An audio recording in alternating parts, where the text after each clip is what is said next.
सोचिए दोस्तों, कोई आपको धोखा देने आया हो दुश्मन का जासूस बनकर। आप क्या करेंगे? उसे पनिशमेंट देंगे या माफ कर देंगे?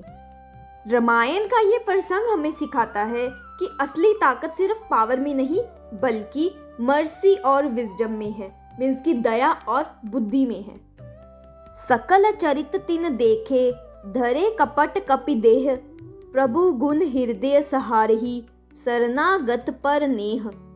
यहाँ पर रावण के जासूस वानर का रूप लेकर आए, लेकिन प्रभु श्री राम जी के गुण और शरणागत मीन्स की अपने भक्तों पर दया देखकर वो खुद उनकी प्रशंसा करने लगे। यहाँ पर ना हम समझ सकते हैं, अक्सर हम बुरे इरादों से किसी भी जगह जाते हैं, लेकिन अगर वहाँ पॉजिटिविटी, गुडनेस और सच्चाई का माहौल है तो हमारे विचार बदल जाते हैं। जैसे नेगेटिव सोच वाला इंसान भी अच्छे लोगों की कंपनी में बदल जाता है। ये तो सबने ही सुना है कि संगति का असर जरूर होता है, चाहे वो बुरी हो या अच्छी। परगट बखानहि राम सुभाऊ, अति सप्रेम गा बिसरी दुराऊ। यहाँ पर राम जी के नेचर और प्रेम को देखकर दूत इतने इम्प्रेस हो गए कि वो अपना डिसेप्टिव रूप ही भूल गए। मीन्स कि जो वो राक्षसी रूप में थे वो भूल गए कि वह एक राक्षस है। कभी कभी ना किसी की गुडनेस इतनी पावरफुल होती है कि वो हमारे अंदर की नेगेटिविटी को मिटा देती है। जैसे किसी का अनकंडीशनल लव हमें बदल देता है। रिपु के दूत कपिन्ह तब जाने, सकल बांदी कपीस पही आने। अब यहाँ पर वानरों ने पहचान लिया कि ये तो रावण के दूत हैं और उन्हें बांधकर सुग्रीव के पास ले आए। यहाँ पर ना हम समझ सकते हैं, झूठ चाहे कितना भी छुपे सच के सामने पकड़ा ही जाता है। लाइफ में भी हमारी इंटेंशंस जल्दी या देर से रिवील हो ही जाती है। कह सुग्रीव सुनहो सब वानर, अंग बंग करि पठियो निश्चर।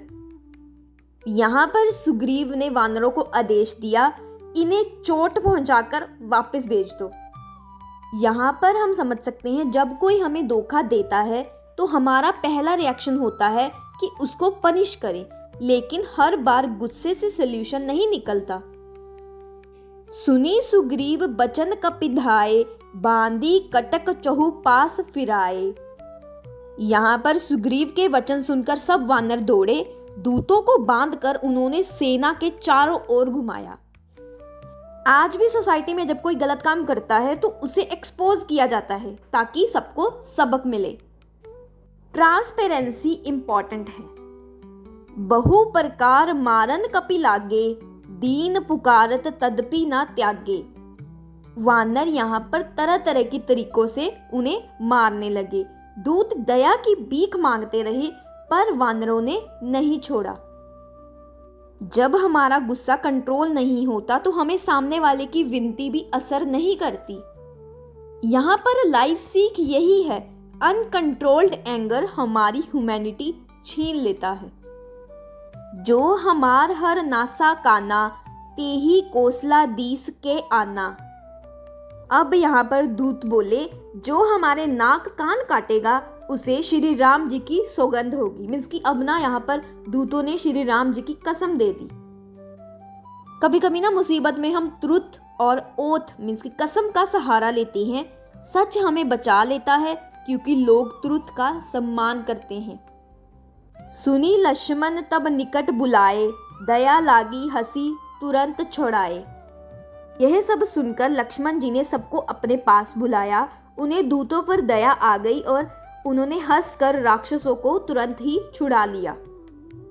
यहाँ पर रियल स्ट्रेंथ केवल पनिशमेंट में नहीं होती बल्कि दया दिखाने में भी है। माफी से हम अपने शत्रु को भी जीत सकते हैं। रावण कर दीजो ये पाती, लक्ष्मण बचन बाचू कुल घाती। अब यहाँ पर लक्ष्मण दूतों से बोले, रावण के हाथ में ये चिट्ठी देना और कहना, हे कुल विनाशक, लक्ष्मण के शब्दों को बाचो।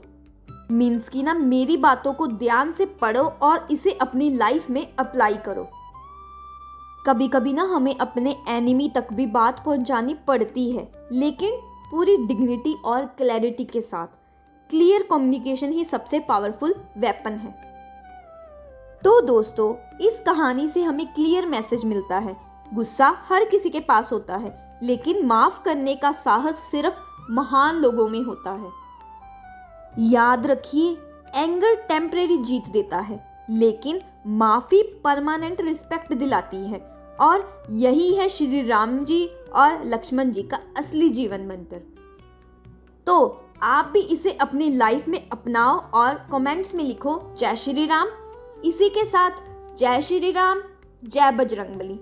मिलते हैं नेक्स्ट वीडियो में, जिसमें लक्ष्मण जी ने क्या संदेश दिया।